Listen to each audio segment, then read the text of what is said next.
গাছে যদি ভালো ফল উৎপন্ন না হয় তাহলে গাছ কেটে দেওয়া হয় এবং আগুনে ফেলে দেওয়া হয়। এই প্রচারটা আমরা অনেক জায়গায় শুনেছি বা এই কথাটা আমরা বাক্যেও দেখতে পারি, বাইবেলেও দেখতে পারি।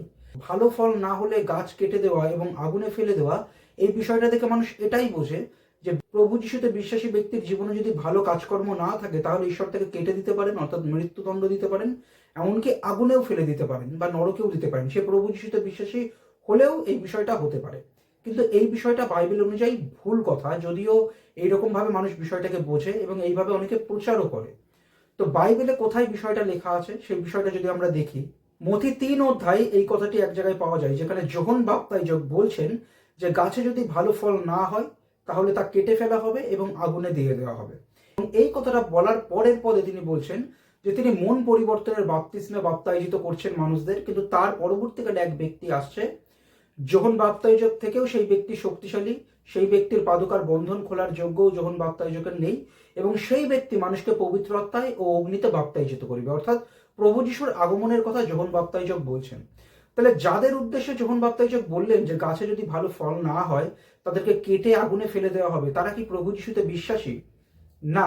এই যে যোহন এক ব্যক্তির কথা জানাচ্ছেন, যে ব্যক্তি যোহনের থেকেও শক্তিমান, যিনি পবিত্র আত্মায় বাপ্তাইজিত করেন, প্রভু যিশু খ্রিস্টের কথা যোহন তার সামনের ব্যক্তিদের জানাচ্ছেন। অর্থাৎ যারা বাপ্তিস্ম গ্রহণ করছে যোহনের কাছে এসে, তারা তারা যদি ভালো ফল উৎপন্ন না করে, অর্থাৎ এখানে হচ্ছে যীশু খ্রিস্টকে যদি তারা বিশ্বাস না করে, তাদেরকে কিন্তু কেটে আগুনে ফেলে দেওয়া হবে, যেটা কিন্তু একদমই সঠিক। প্রভু যিশুকে একমাত্র মুক্তিদাতা হিসেবে বিশ্বাস না করলে মানুষ আত্মার মুক্তি পায় না। অবিশ্বাস করে মারা গেলে মৃত্যুর পরেও সে যন্ত্রণার স্থানে গিয়ে পড়ে।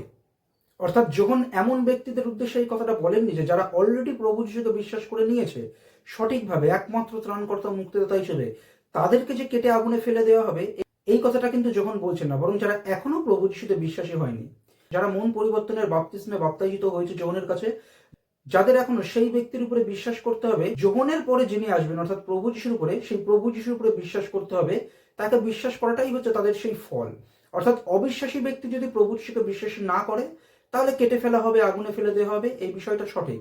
তাহলে যোহন এখানে প্রভু যিশুতে বিশ্বাসী ব্যক্তিদের উদ্দেশ্যে এটা বলেননি যে তাদের ফল ভালো না হলে কেটে আগুনে ফেলে দেওয়া হবে, বরং অবিশ্বাসীদেরই বলেছেন, যেটা স্পষ্ট। এছাড়া মথি 7 অধ্যায়েও আমরা দেখতে পাই এই কথাটা লেখা আছে, যে কোনো গাছে ভালো ফল না হয় সেটা কেটে আগুনে ফেলে দেওয়া হয়। কিন্তু এখানে কাদের উদ্দেশ্যে কথা বলা হচ্ছে? প্রভু যিশুতে যারা বিশ্বাস করে ফেলেছে সঠিকভাবে তাদের উদ্দেশ্যে?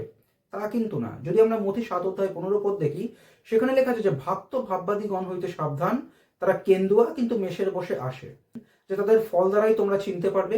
ভালো গাছে কখনো মন্দ ফল ধরতে পারে না এবং মন্দ গাছে কখনো ভালো ফল ধরতে পারে না, এবং যে কোনো গাছে ভালো ফল না ধরে তা কেটে আগুনে ফেলে দেওয়া যায়। অর্থাৎ ভাক্ত ভাববাদীগণের কথা এখানে বলা হয়েছে। ভাক্ত ভাববাদী অর্থাৎ ফলস টিচার বা মিথ্যা শিক্ষক, তাদের উদ্দেশ্যে বলা হয়েছে যে তারা মন্দ এবং তাদের ফলও মন্দ হয় এবং তাদের কেটে আগুনে ফেলে দেওয়া হবে। সুতরাং প্রভু যিশুতে বিশ্বাস করে ফেলেছে এমন ব্যক্তিদের উদ্দেশ্যে কিন্তু এই কথাটা বলা হয়নি যে তাদেরকে কেটে আগুনে ফেলে দেওয়া হবে। যোহন বাপ্তাইজকও তা বলেননি, প্রভু যিশু মথি 7 অধ্যায়েও তা বলেননি।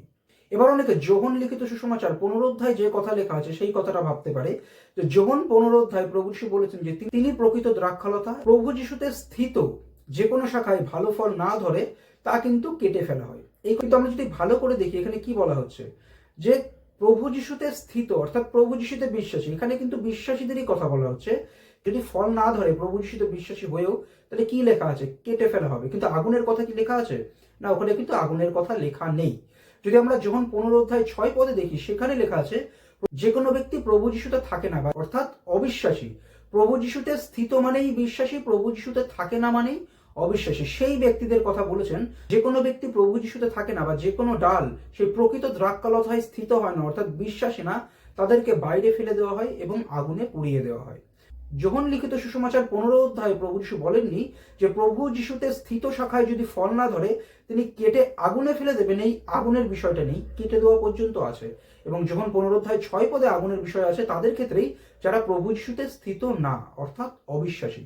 অর্থাৎ বিশ্বাসী ব্যক্তি যে সঠিকভাবে বিশ্বাস করেছে যে যীশু খ্রিস্টই একমাত্র ত্রাণকর্তা মুক্তিদাতা, তার অনুগ্রহে আমি পরিত্রাণ পাই, তার অনুগ্রহে আমি ঈশ্বরের কাছে উপস্থিত হই, এটা কোনো কর্মের ফল নয়, এটি একটি বিনামূল্য দান, এইভাবে যে সঠিক বিশ্বাস করেছে, তো তাদের জীবনে ঈশ্বর ফল উৎপন্ন করেন, ঈশ্বরের আত্মার শক্তিতে ফল উৎপন্ন হয়। বিশ্বাসীদের জীবনে কি কোনোই ভুল হয় না? হয়ে যায়, যেটা আমরা নিজেরাও বুঝি, যেটা বাইবেলেও লেখা আছে, যেটা যাকব তার পত্রে বলেছেন যে আমরা সকলে সব উচট খাই, অর্থাৎ বিশ্বাসী হিসাবে আমাদের ভিতরে ভুল হয়।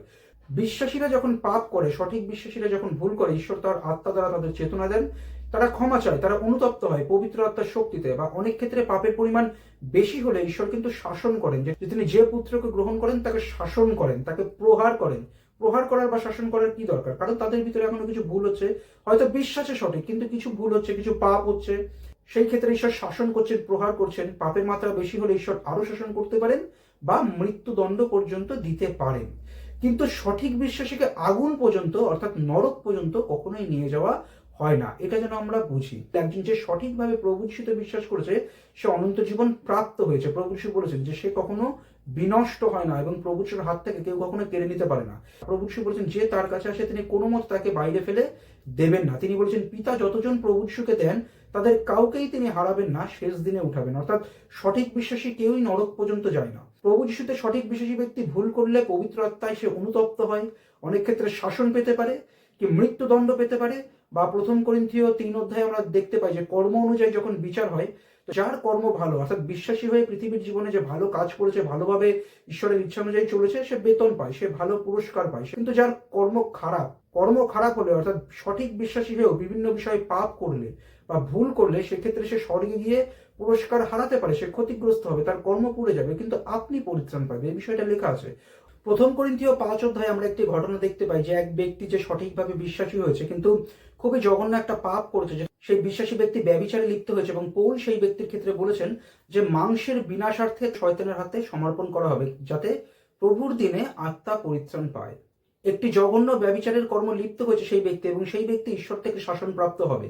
মাংসের বিনাশার্থে তাকে শয়তানের হাতে সমর্পণ করা, এটাকে আমি মৃত্যুদণ্ড হিসেবেই বুঝি, যে মাংসের বিনাশ অর্থাৎ মৃত্যুদণ্ড, কিন্তু প্রভুর দিনে আত্মা পরিত্রাণ পাবে। অর্থাৎ এখান থেকেও বোঝা যায় যে সঠিক বিশ্বাসী ভুল করলে ঈশ্বর তাকে শাসন করেন, অনেক ক্ষেত্রে কঠোর হতে পারে, মৃত্যুদণ্ড হতে পারে, কিন্তু প্রভুর দিনে সেই আত্মা কিন্তু পরিত্রাণ পায়, যেহেতু সে সঠিক বিশ্বাসী হয়েছে। সঠিক বিশ্বাসী ভুল করতে থাকলে যে কিছুই হবে না এমন না, শাসন আছে, কঠোর শাসনও আছে, কিন্তু আমাদের ভুল করা উচিত না, পাপ করা উচিত না। ঈশ্বর যে আমাদের চিরকালীন সুরক্ষা দিয়েছেন, আমাদের তাতে আনন্দ করা উচিত এবং ঈশ্বরের গৌরব করা উচিত। সমস্ত হৃদয়ে ঈশ্বরের বাক্য পালন করা উচিত। ভুল বিশ্বাসী হলে বা অবিশ্বাসী হলে হবে না। যারা যিশু নামের সাথে অন্য কোনো নাম জুড়ছে পরিত্রাণকর্তা হিসেবে, বা নিজের প্রচেষ্টার প্রয়োজনে এমন বিশ্বাস করে, নিজের প্রচেষ্টার উপরে নির্ভর করে, প্রভু যিশু কি করেছেন তার জন্য সেটাই যে যথেষ্ট সেটা সে বিশ্বাস করে না, স্বর্গে উপস্থিত হওয়ার জন্য আরো কিছু প্রয়োজন যেটা সে নিজে করছে, এমন বিশ্বাসটাই হচ্ছে ভুল।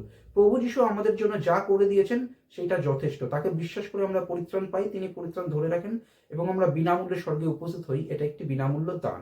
এই সঠিক বিশ্বাসটা আমাদের করার প্রয়োজন।